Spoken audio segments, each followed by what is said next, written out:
You can now use your jumper transmitter to control a Bugs 3.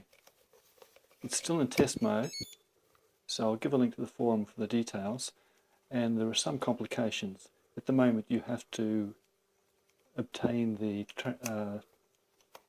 receiver ID, an ID from the receiver, and then look up on the table to get your unique fixed ID that you need to put into the Bugs 3. I've got two Bugs. This is a 9-month-old one. It's a bit battered. And what I'm demonstrating here, I'm loading it. And we're going to go down to the fixed ID to demonstrate the 10-digit fixed ID that you've got to put in by editing the ini file for the model. So I'm now binding it.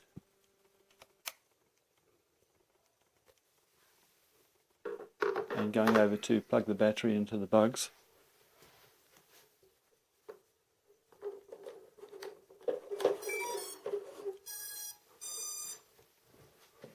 So you can see it settles down quickly, indicating it's successfully bound. And then on the jumper, I've programmed a couple of switches. So on the first switch on the left, the center position, hang on, I'm doing the lights first, the second one in. So the central position on this switch activates the motors. Flick it either up or down, D0 or D2, and it stops.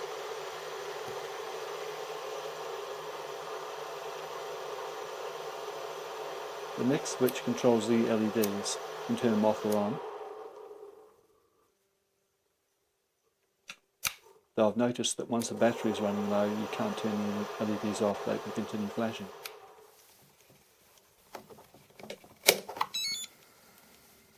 So what I'm doing now is demonstrating a newer Bugs. This one I got very recently, and it hasn't been as battered as the original one. And because of this business of having a unique fixed ID per Bugs, I've got two different models. They're pretty much the same apart from the unique ID, which I had to do the lookup. So I'm going straight into bind mode here.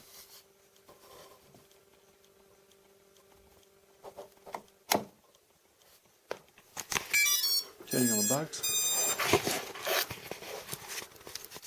This one just put tri-blades on and extended undercarriage because I'm using it as a camera bird at the moment.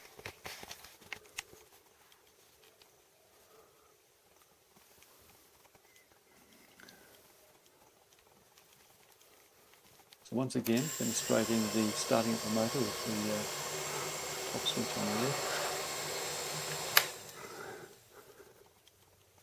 And at this stage the batteries run down a bit, so I didn't realise at the time that's why the switch to turn off and on the LEDs wasn't working. Which is not a bad thing, so you can't override the warning you've got a low battery with the flashing LEDs. And it's been really windy outside, so that's why I'm flying indoors, just to test it.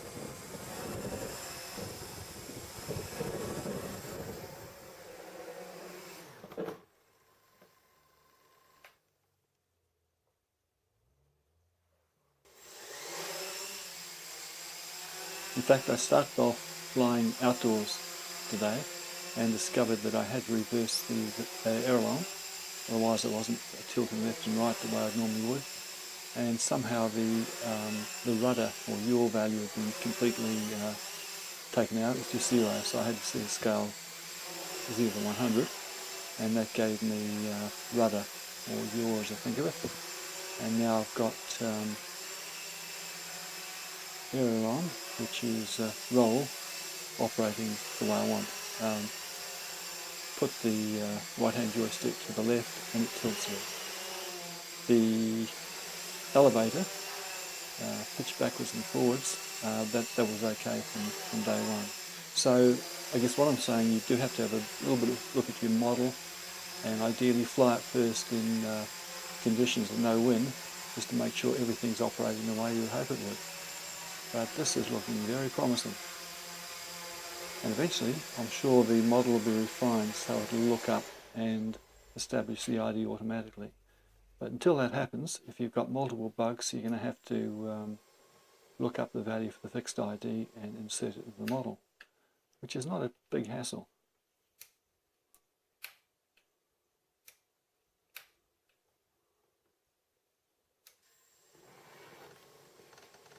So just a bit more flying down in the media room. With a bumpy takeoff. But considering this is flying, you can fly in space, I'm very happy with the degree of sensitivity and control that I've got. I mean, partly I'm an experienced flyer, but it also feels really natural flying this from the jumper. And it's been a long time coming, but it's been amazing. The hard work that a group of talented people have been doing to figure out the codes and to program it, I hugely appreciate it. My role's just been as a tester. So more work to do, but the more of us that try it out and you can give feedback, the better it is for the community.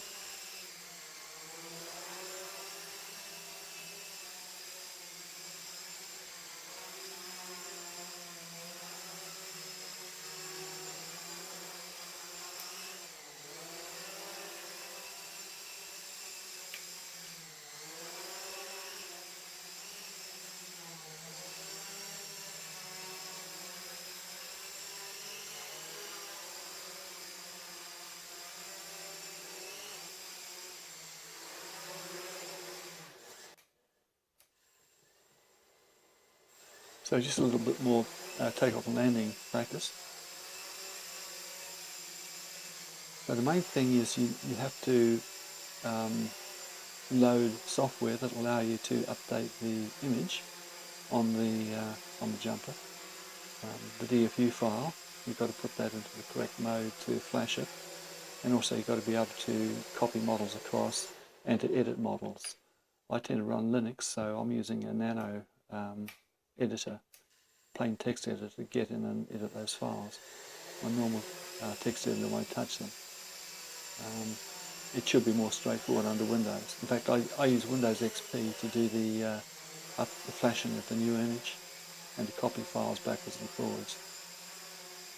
But all this is explained in the forum, and all the tools and everything you need, and the new images, where you get them from, where to download them from. So I'll put a link to the main forum, and if you want to give it a go, I'd encourage you to do it. It's a lot of fun, really worthwhile. Bye for now.